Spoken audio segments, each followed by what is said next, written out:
Everyone welcome back to our YouTube channel Lakshmi vlogs 009. అందరూ ఎలా ఉన్నారు? బాగున్నారా? బాగుండాలని మనస్ఫూర్తిగా కోరుకుంటున్నాను.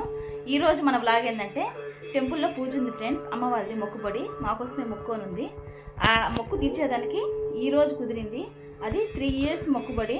ఎప్పుడు చేద్దాం అనుకున్నా కూడా ఏదో ఆటంకం వచ్చి ఆగిపోతుంది. ఈసారి ఏ ఆటంకం లేకుండా సవ్యంగా జరగాలని మనస్ఫూర్తిగా కోరుకుంటున్నాను. మీతో షేర్ చేసుకోవాలనుకుంటున్నాను. పూజకు వెళ్ళేది, అక్కడ గుడికి వెళ్ళేది అవన్నీ నేను వీడియో తీసి మీకు పెడుతున్నాను ఫ్రెండ్స్, చూసేయండి. ముందు రోజు క్లీన్ చేసుకుంటున్నాను ఫ్రెండ్స్. మామూలుగా ముందు రోజు మనం టెంపుల్కి వెళ్ళాలంటే ఇల్లు ఎలా క్లీన్ చేసుకుంటాం, అలాగే పటాలు కూడా ముందు రోజు క్లీన్ చేసుకుంటున్నాను. పటాలు ఎప్పుడు మనం క్లీన్ చేసుకునేటప్పుడు కింద ఏదైనా క్లాత్ వేసుకొని, వైట్ క్లాత్ వేసుకొని పటాలు పెట్టుకొని అప్పుడు క్లీన్ చేసుకోవాలి. తుడిచేటప్పుడు కూడా పసుపు వేసుకొని తుడుచుకోవాలి. పాలు కూడా వేసి క్లీన్ చేస్తారు. నేను మటుకు ఇప్పుడు పసుపు వేసి క్లీన్ చేస్తున్నాను. పాలు, పసుపు ఇవన్నీ వేసి క్లీన్ చేసుకుంటే ఏమైనా చెడిగిడి ఉంటే పోతాయని చెప్తారు ఫ్రెండ్స్. నేను ప్రస్తుతానికి పసుపు వేసి క్లీన్ చేస్తున్నాను. బొట్లు కూడా చాలామంది తెలిసి పెడతారో తెలియ పెడతారో తెలియదు.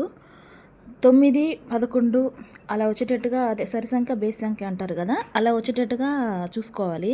ఎన్నంటే అన్ని పెట్టేయకూడదు. 6 అని 4 అని అలా పెట్టకూడదు. 9, 11 అలా పెట్టుకోవాలి. అంతా క్లీన్ చేసుకున్నాక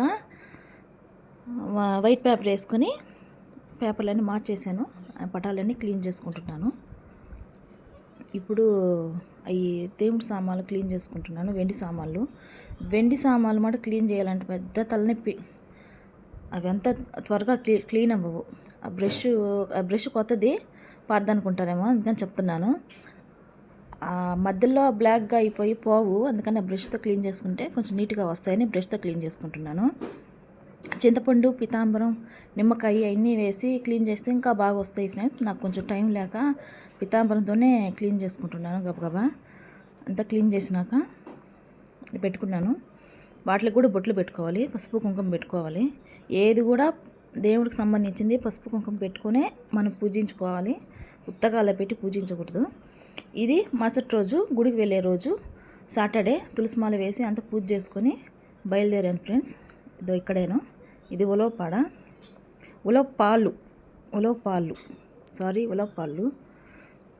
ఆంజనేయ స్వామి టెంపుల్.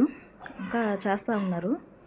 ఇంకా చాలా పనులు ఉన్నాయి. ఇప్పుడిప్పుడే డెవలప్ చేస్తున్నారు. అంతా రోడ్లు గిడ్లన్నీ వేస్తున్నారు. డెవలప్ కాకతలకే చాలామంది పెద్ద పెద్ద కార్లు వేసుకొని పెద్దవాళ్ళు వచ్చి పూజ చేయించుకుంటున్నారు ఫ్రెండ్స్. ఆయనే పూజారి. మేము తమలపాకు పూజ ఇక్కడ చిన్న క్లిప్ తీసుకున్నాను, అందుకే బ్లాక్గా పోయింది. గుళ్ళో ఉన్నాము.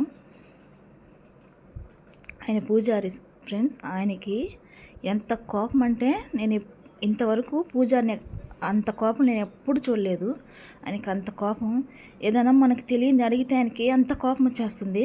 ఏమి మీకు తెలియదా, మీ 2 బిడ్డల తల్లి మీకు తెలియదా అని అడుగుతున్నాడు. తెలియకే కదా పూజారిని మనం అడుగుతాము ఏమైనా దేవుడికి సంబంధించినవి. ఆయన ఆన్సర్ కూడా చెప్పలేదు. ఇంకా నేను కామ్గా అయిపోయాను. ఇంకా బయటకు వచ్చినాక అందరూ చెప్తున్నారు ఆయన అంతేను, అలాగే ఆయనకి కోపం జాస్తి, అలాగే మాట్లాడతాడు అని చెప్తున్నారు. వాళ్ళు డైలీ వస్తారంట అని నాకు చెప్తున్నారు ఫ్రెండ్స్. నాకు ఆశ్చర్యం వేసిపోయింది. ఎందుకు అంత కోపం, ఎందుకు పూజారికి అంత కోపం ఉండొచ్చు, ఇంకా మనం ఏం మాట్లాడకూడదు వాళ్ళతోటి అని చెప్పి నేను కామ్గా అయిపోయాను ఫ్రెండ్స్. ఇది జమ్మి చెట్టు. అక్కడ చిన్నగా శివుడిది విగ్రహం పెట్టున్నారు, అంతేను. ఇదంతా గుడికి సంబంధించిన ప్లేసు. ఇదంతా గుడికి సంబంధించిన ప్లేసు. డెవలప్ చేస్తున్నారు. అది అమ్మవారి గుడి. అక్కడికి వెళ్ళి దండం పెట్టుకొని వెళ్దామని అనుకుంటున్నాము. అంతే ఫ్రెండ్స్, ఈ వీడియో ఇంతటితో అయిపోయింది. మా వీడియోగా మీకు నచ్చినట్లయితే సబ్స్క్రైబ్ చేయండి, లైక్ చేయండి, షేర్ చేయండి. Thank you.